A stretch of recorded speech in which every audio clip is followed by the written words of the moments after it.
Welcome back to Mac Talks Football, and a massive point for DR Congo, and a disappointing performance from Portugal, as they have ended up playing a draw in their first game against DR Congo. The game finished 1-0. So let's go ahead and talk about this game.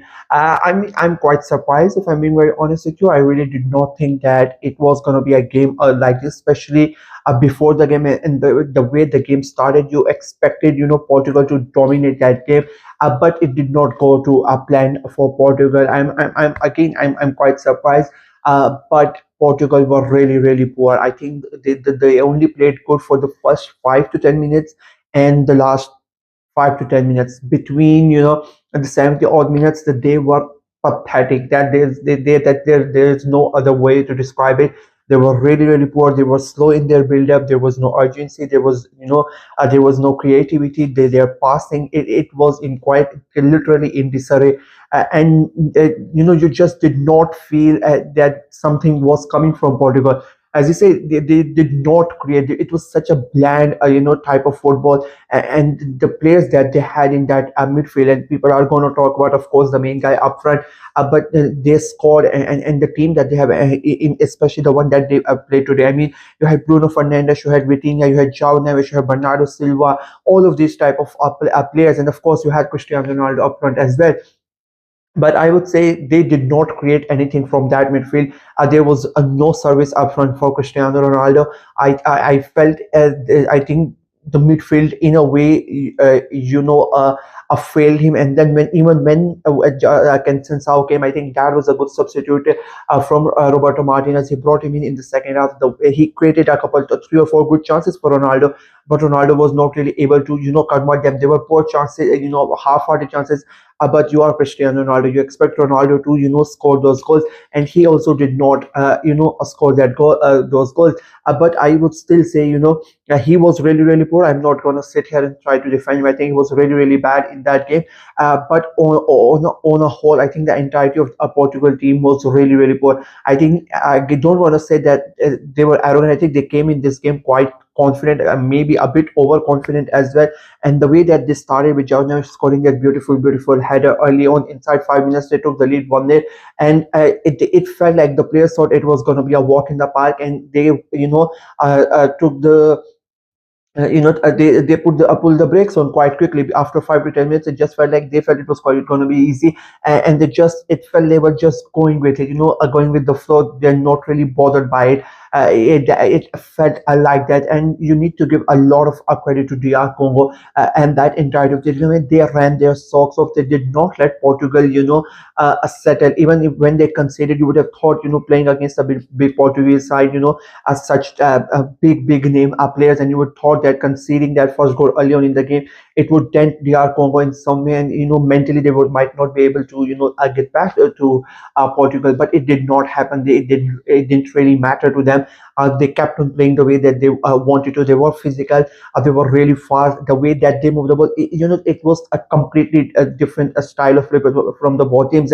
Uh, Portugal were really slow. They were really calculative. They took so much chance. I mean, it was like the 83rd minute, 87th minute, and they wanted to get a goal. And there was a sequence between, I think it was, if I'm not, Bruno Fernandes, and I cannot remember the other player on that left hand side. And they made 5 or 6 passes to each other. It is 87th minute. You really want to go ahead and get a goal, get the ball forward, and they did not do that. They're just passing amongst each other, and that was the problem for the entirety of that team, that Portugal just kept on playing with each other for some weird reason. They moved the ball up from very slowly, very and the DR Congo were really happy to let Portugal do that. They didn't really mind. They did not care. When they had the ball, they moved the ball so quick, over the top balls, or trying to hit them on the counter attack, 3 or 4 passes, and they would be in Portugal's box. So that showed that they came with a certain game plan, and it worked really well. And Portugal's game plan was not working. I understand, you want to build up and you want to create something, but sometimes you need to move the ball fast, and they really did not do that. It was a really really poor performance. I mean, Bruno Fernandes, Bernardo Silva, João Neves, he scored the goal, but still I still don't think he played that good.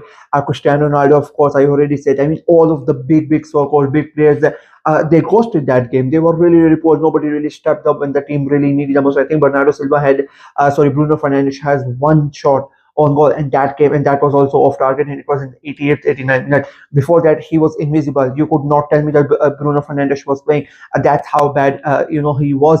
Bernardo Silva was so so poor and so out of it that he had to be taken off at halftime, and Cancelo was brought in. Cristiano Ronaldo, of course, Roberto Martinez couldn't take him off, but if he could, he would have taken him off because he was completely invisible in the game.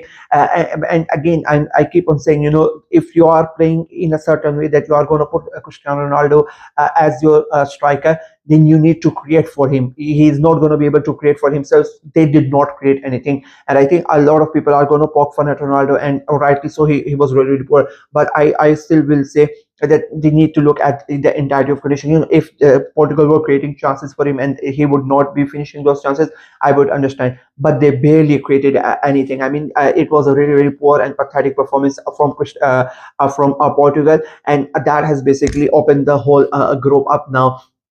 There's chances for other teams to come and stake a claim in this game. Colombia and Uzbekistan are going to be looking at this, and they're going to be thinking, now maybe we have a chance. If somehow that game also ends up in a draw, you have a completely open goal. If one of those teams win the game, they might have a big chance to qualify for the next round as well.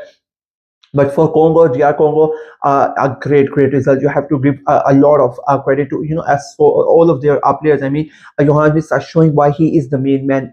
Cross comes in, and emphatic header. He has not had a good season for Newcastle, injuries and whatnot. But when his nation needed him the most, he stepped up. He scores the goal, and throughout the game, the way he was a menace, and his strike partner as well. Both of them were, they played to their game plan, and they helped their team. Let's be very honest, the moment the ball would come on the Portuguese defenders, even though they defended really, really well, but they were on their toes. It was not an easy game for us. So I personally feel that Portugal got outplayed by DR Congo, and again the so-called smaller nation. I keep on saying they are giving you results. They are giving you performances that you wouldn't have expected them, and it's a great thing for World Cup. And again, this is one of the reasons why I'm such a big fan of this expanded World Cup, because you are seeing so many of these smaller nations coming into the World Cup and playing like this, and you get excited and you get entertained. Like if I don't really have any sorry about that. I don't have any country that I really really support, because my nation is not in the World Cup. So I'm always going to root for the underdog, and when underdogs perform like that, you get really happy. And I think DR Congo getting their first goal, getting their first point in the World Cup against a team who, for almost everybody, is one of the favorites to win the World Cup. I think Portugal are going to win. That is my call. I think they are going to win. So, so for Congo to play like that against them, I think it was an immense performance, and they should be really, really proud of that. Portugal need to really work hard if they want to do something special, because this is not working, and they really, really need to wake up. That is from me in this video. Let me know what you guys thought of the game, what you guys thought of Congo's performance, Portugal's performance, and Ronaldo's performance as well. Let me know in the comment section below. Like the video, share it as well. Click on the notification bell, and of course subscribe to the channel. I'm trying to get to 600 subscribers before the end of the group stages. So please go ahead and subscribe and help the channel out. Until next time, bye bye.